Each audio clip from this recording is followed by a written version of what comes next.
welcome to the 13th floor. I'm Marty Duda, and today we have the marvelous Mel Parsons. Hi, Mel. Hi. How's it going? Good, thanks. How nice are of you? To stop up. Thank you. You're going to play a couple of songs for us. Yeah. You got the new album. You got the tour happening. It's all everything pretty all at busy. once. Yeah.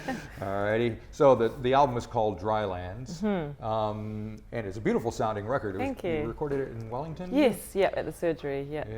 And there's several people on the record that I'm kind of curious to know more about. Yeah. Some of them I already know some about, but Yeah. Jerry Paul is Yes. one who I don't really know a lot about. Right. And I get the feeling that he has a lot to do with the sound of the record. Yeah.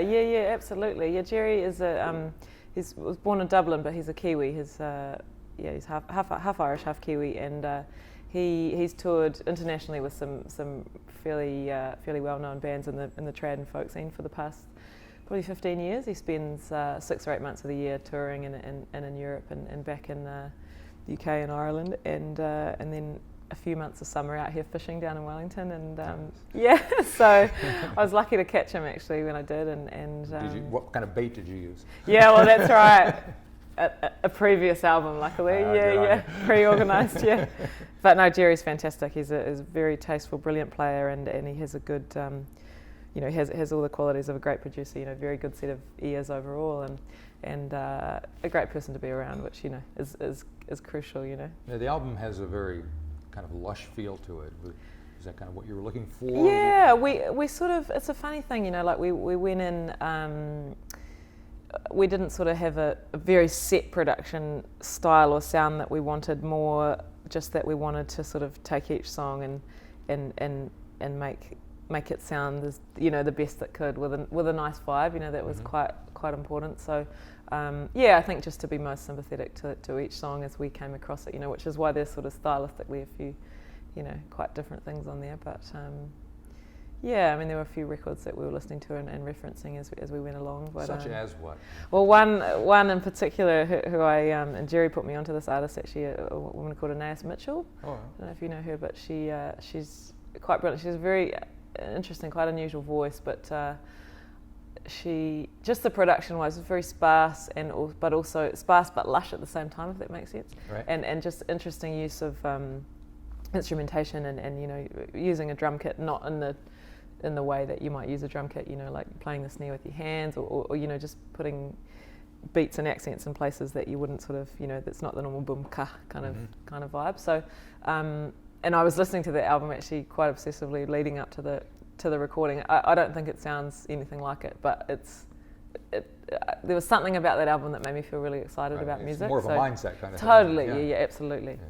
And the other name is a person who was just here sitting where you were a few weeks ago, Anika Moa. Yay! She was fantastic when she was here. She's so what's fantastic. The deal with the two of you? You guys are buddies, are you? Yeah. We're good friends. Yeah, we've been good friends for a long time, and we've done a few different things together. And Anika has sung on this new album and also on my last album. So she's she's all over it. She's a total superstar. Yeah, as exactly you know. right. Yes, indeed. Yeah. And then the third name leads us into the song that you're going to sing, which is called "Don't Wait." Yes. And it's a guy that folks may know as Ron Sexsmith, who sings with you on the record. Yeah. So we have to ask how that happened. Yeah. Well, it was a bit of a surprise, and I was thrilled really that it came about. But we were. Don't Wait was the last song that we recorded. It's the 13th song in these sessions, and when you're getting to the end of it, you're like, oh God, we're running out of time and money and all that sort of thing. And anyway, I laid it down and I just sang it live. And Jerry had said to me after the session, if there's anyone in the world that you could have to sing on this with you, who would it be? And I was like, Ron Sexsmith, and I think I probably said Mark Knopfler just because I always say Mark Knopfler in everything. But as well, but I thought, Ron Sexsmith would sound amazing on this, but obviously that was just a pie in the sky really. It wasn't going to happen, of course, and we all kind of realised that was probably a bit far-fetched, and so sort of put that aside, and we're looking around for people, friends and musicians and things to sing on it, and nothing had eventuated, and it was a couple of weeks later, and I still didn't have harmonies on this song, and I thought, what if I just called him up, like what stranger things have happened, and I thought, of course I didn't have his phone number, but you don't? Tiny detail, but he I managed to find through various people through other people, his email address, and so I thought, I'll just write him a little email, and it was kind of like one of those, it was very kind of childlike email, like, hello, dear Mr., my name is... I've got your picture on exactly. I love all your albums, and I was like, kind of cringingly and attached the song, sent it away, and really expected to for that just to go off into the internet land and nowhere else. And I got a reply from him. That's pretty cool. It was super cool. Considering that, getting an email with an attachment is from somebody you don't even know Exactly. is usually a no to begin with. Exactly, So that's right. Goes into the trash bin. He must have had a down day, But no, it was amazing. He got back to me really pretty soon after, and just said he loved the song and he'd be happy to help, and I really couldn't believe it. It was I feel very lucky. Cool. Well, we're going to hear you sing it right now. Yeah, Don't great. wait. You don't have Ron sitting around. You know what? He's down in the car. He's kind of shy. He's parking the car. Exactly. I know, All right. He's getting us coffee. All right. Well, here's Mel Parsons and Don't Wait.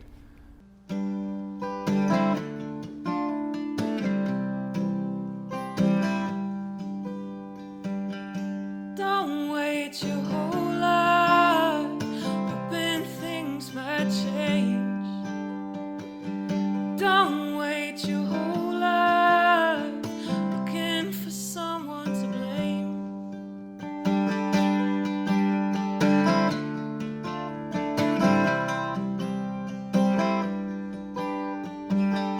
Gotta take a risk now, honey.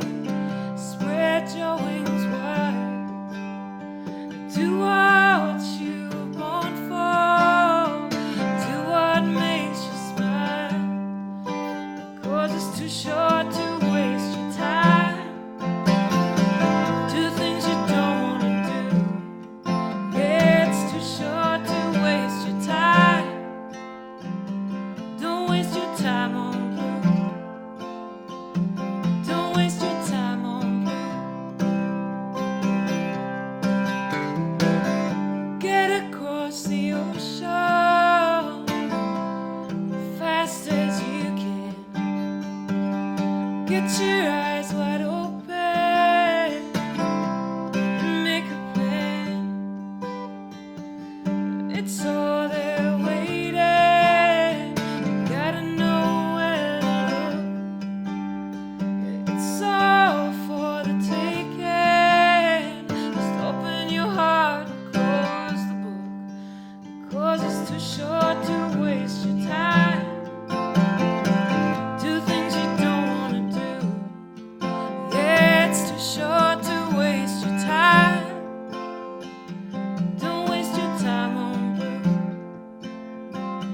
Don't waste your time on blue.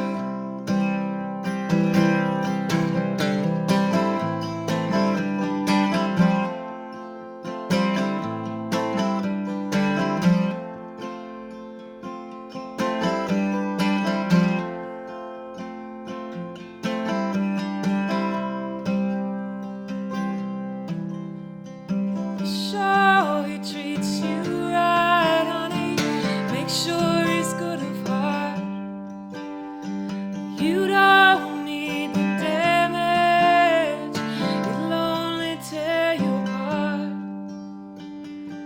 Don't wait your whole life, hoping things might change. Don't wait your whole life, looking for someone to blame. 'Cause it's too short to waste your time. Do things you don't wanna do. Yeah, it's too short to waste your time. Don't waste your time on blue. Don't waste your time on blue.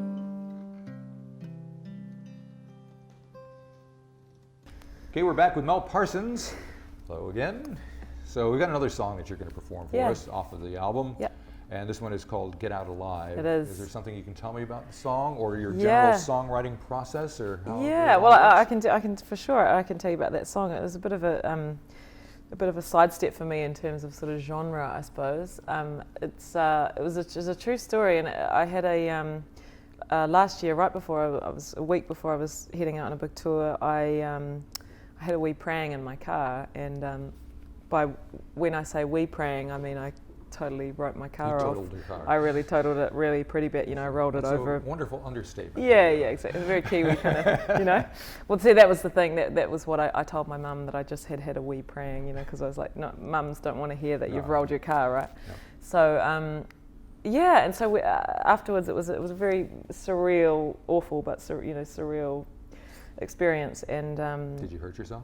no, I literally walked out of a mangled wreck, completely unharmed, and it was quite busy highway at the time, and there were a whole lot of people that saw it, you know, and obviously pulled over, and all the people that that got out of their cars were just looking like they'd seen a ghost, you know, just all like ashen face, you know, obviously in a good way, but just like couldn't believe it. So yeah, I'm very literally lucky to get out alive, you know. But when I got back to my house, and I was looking, I was just, you know, I was probably in shock, you know, now in hindsight, but I just went around my house and I was just looking at all the stuff in my house, and I was like, what is all this crap, you know, like what use is it? And I guess I was, because I'd had that very near-death experience, you know, it could have gone one way or the other, and just to suddenly realise that if I had died right then, this stuff would just be junk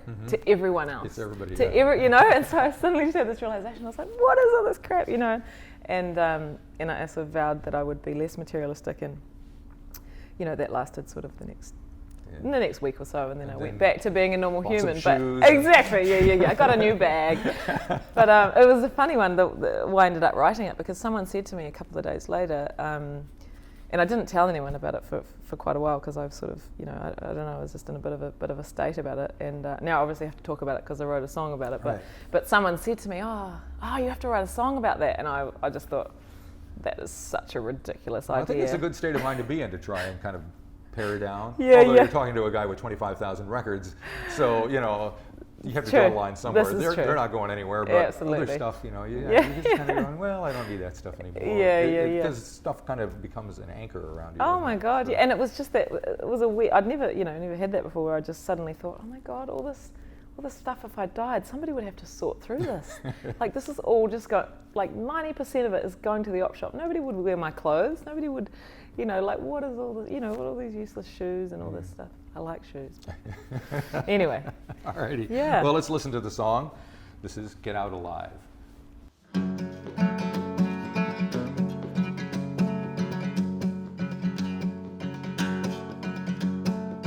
I crashed my car on the way home. I wasn't even on the phone. Over and over we did roll. What a way to stop the show. Stop the show. Lucky to get out alive. Lucky to get out alive. My mortality jumped in my throat. I held on, and Lord, I hope. Lord, I hope. I am a cat with one less life. Someone looked out for me tonight.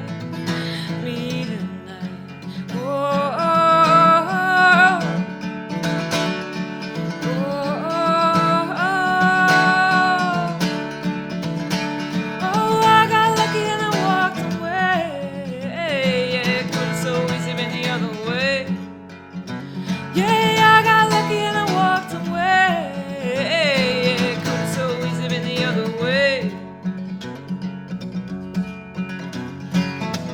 What would happen to my things, my books, papers, my silver rings, and who would wear all of my clothes? They'd be useless, I suppose. Lucky to get out alive. Lucky to get out alive.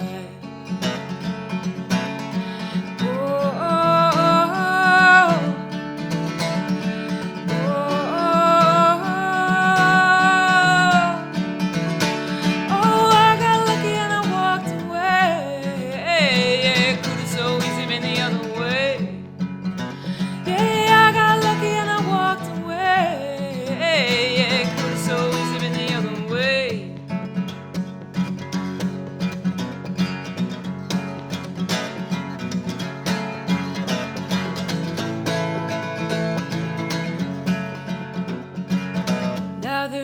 glass among my teeth, and when I spit it out, I bleed.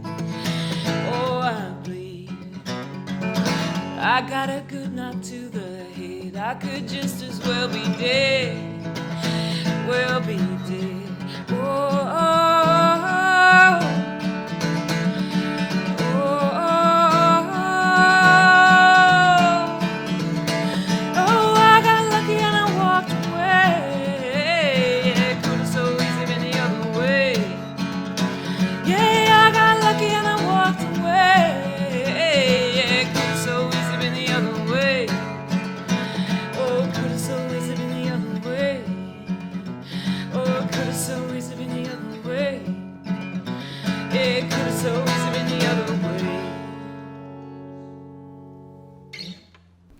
All right, we're back for one more song with Mel Parsons, and the song is going to be Another City.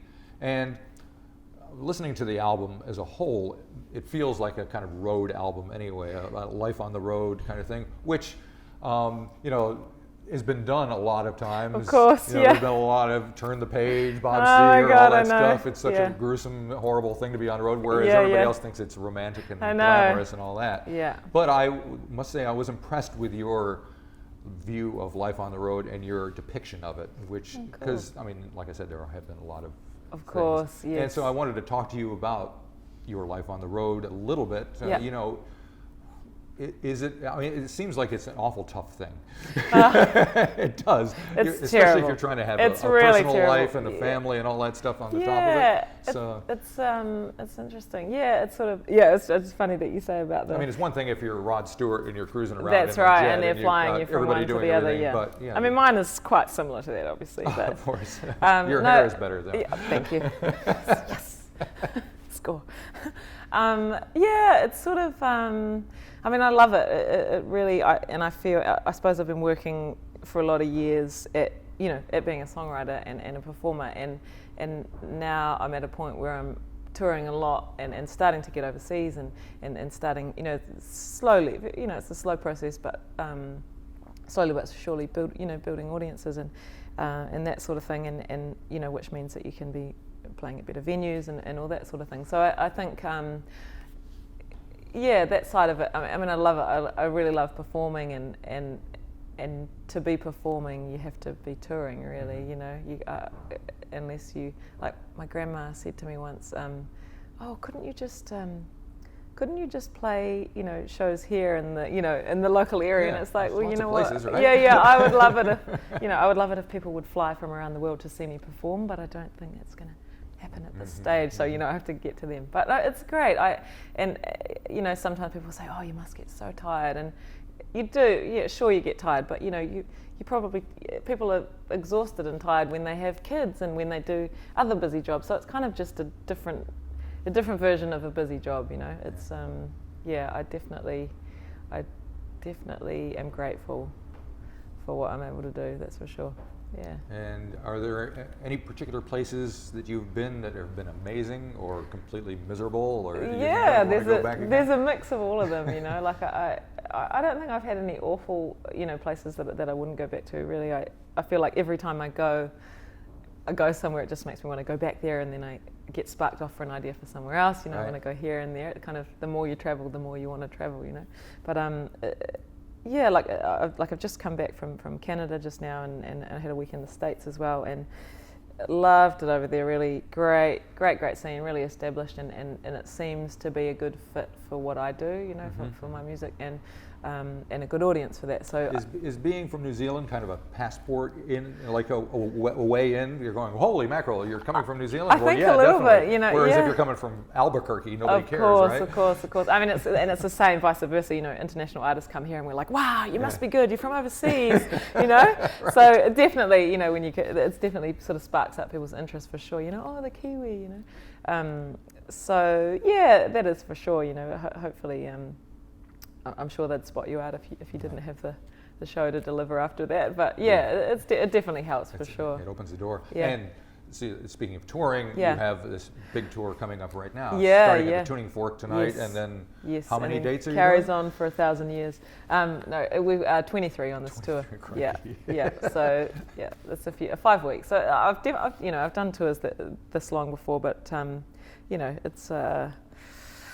it's a lot of work. It's Yeah. great. It's absolutely great. And You'll meet a lot of people. Absolutely, and that's one of my very favourite things, about touring is that it I feel like it. There's something quite special about being a musician that people, I guess, because you open up to people with your music, people feel like they know you a bit more Right. than they do, and so then they really open up to you. So I get to meet.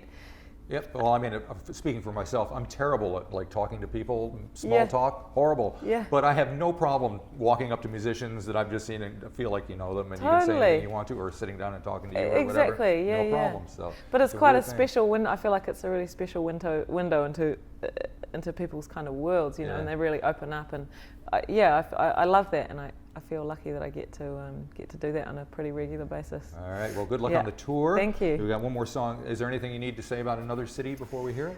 Another city. It's I guess it is as you're saying before about the about the touring albums. I'm a walking cliche in terms of that. Like it's just and that's even a line in the song. But yeah, it is. It's just that thing about life on the road. It's not always the glamorous thing that it's made out to be, for sure. But it's you can't beat it really. It's a great life and I love it. Cool. All right. Well, thanks for coming up. Thank you so Good much luck for with having everything. me. Awesome. We'll leave you with Another City.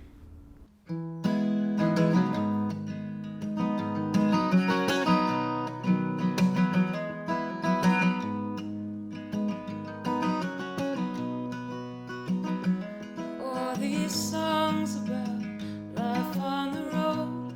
We're either wishing we were traveling, or wishing we were going home.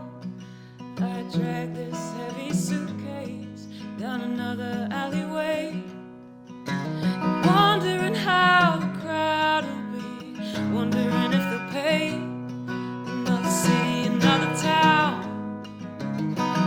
Here it's hot, here there's snow on the ground. City, another town.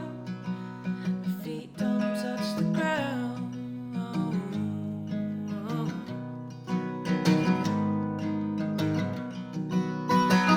It might be lonely, weeks of blurry green. I'm on a train in Germany and I'm heading to Berlin. I'm in a Connemara in a two-horse town. I'm a bleary-eyed cliche and I'm wandering around. Another city, another town.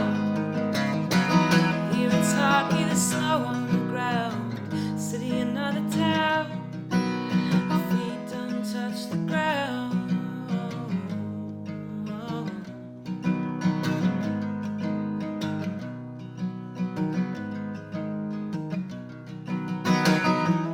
They say, brave girl, traveling on your own. I don't have a problem.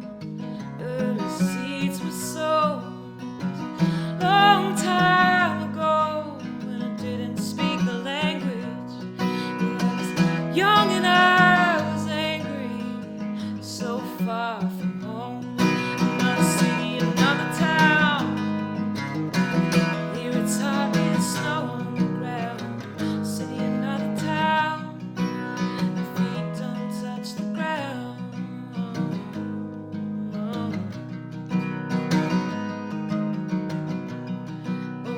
Oh, the road, the road, the road, the road, the road, the road, the road, the road.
Sing